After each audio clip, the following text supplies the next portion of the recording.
MP board के कक्षा 12वीं के सभी विद्यार्थी ध्यान दें। देखिए 28 मार्च के दिन आपका जो भूगोल का पेपर होने वाला है उसका सेट ए आज के इस वीडियो में हम पढ़ने वाले हैं। तो अब बिना किसी देरी के हम हमारे प्रश्नों की ओर बढ़ते हैं। चलिए देखते हैं पहले प्रश्न को। तो देखिए पहला प्रश्न है आपका, सही विकल्प चुनकर लिखिए। पहला है, निम्नलिखित में से कौन सा विकास का सर्वोत्तम वर्णन करता है? तो गुण में धनात्मक परिवर्तन।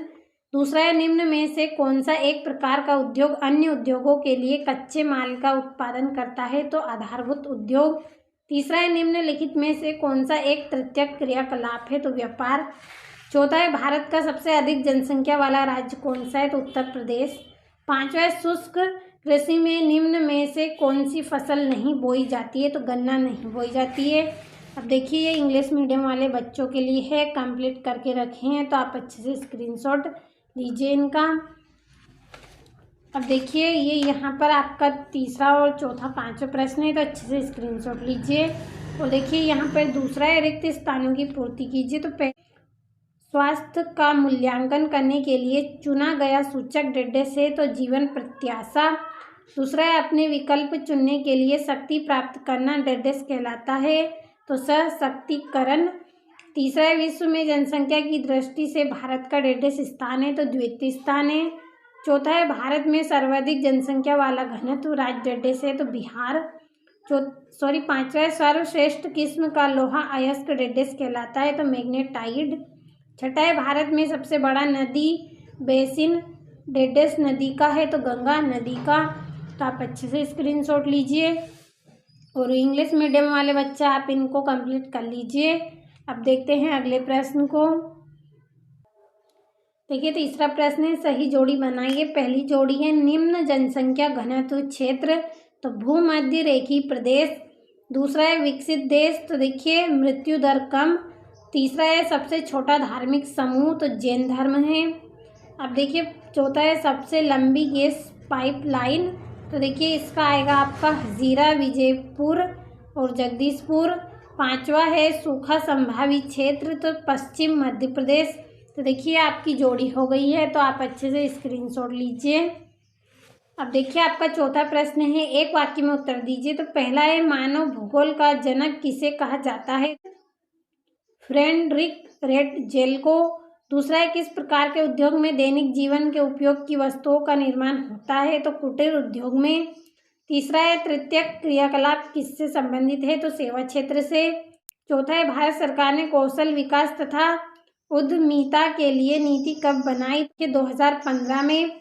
और पांचवा है, नैनीताल एक पर्यटन नगर है तो देखिए इसको आप कंप्लीट करिएगा। छठा है, भारत में राष्ट्रीय जलमार्ग संख्या 01 कहाँ से कहाँ तक विस्तरित है? तो इलाहाबाद से हल्दिया तक। तो आप अच्छे से कंप्लीट करिएगा और इनको भी। और देखिए यहाँ से भी आप अच्छे से स्क्रीनशॉट लीजिए। और ये आपका पांचवा प्रश्न है सत्यासित तो इनका भी आप अच्छे से स्क्रीनशॉट लीजिए। और ये यहाँ पर इंग्लिश में है तो आप अच्छे से कंप्लीट करिएगा इनको भी। अब देखिए छठा प्रश्न है आपका यहाँ पर, मानव भूगोल में किसका अध्ययन किया जाता है? मानव भूगोल क्या है? मानव भूगोल के विभिन्न अंग बताइए। तो अच्छे से स्क्रीनशॉट लीजिए आप। देखिए सातवां है, उत्प्रवास तथा अप्रवास क्या है? और देखिए आठवां है, लोग किन कारणों से प्रवास करते हैं? और देखिए मानव विकास के प्रमुख उद्देश्य क्या है? नवा ट्रक कृषि क्या होती है? विनिर्माण पर संक्षिप्त टिप्पणी लिखिए। और चतुर्थ क्रियाकलाप शब्द की परिभाषा दीजिए। और भारत में किन राज्यों में विशाल ग्रामीण जनसंख्या है? तो आप अच्छे से स्क्रीनशॉट लीजिए सभी प्रश्नों का। अब देखिए यह आपका 12वां प्रश्न है, मरुस्थलीय प्रदेशों में गांवों की अवस्थिति के कौन कौन से प्रमुख कारक हैं? देखिए आपका 12वां प्रश्न है, यहाँ से आप अच्छे से स्क्रीनशॉट लेते चलिए सभी प्रश्नों का।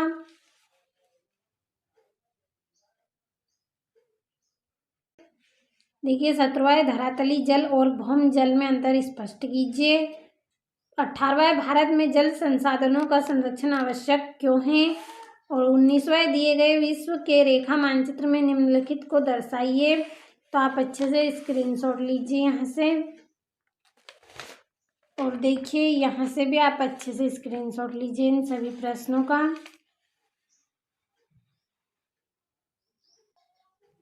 आपने सभी प्रश्नों का अच्छे से स्क्रीनशॉट लिया होगा। देखिए आप सभी प्रश्नों को अच्छे से कंप्लीट ज़रूर करिए, यही क्वेश्चन आपके आने वाले हैं एग्ज़ाम में। भरोसा रखिए, अच्छे से कंप्लीट करिए।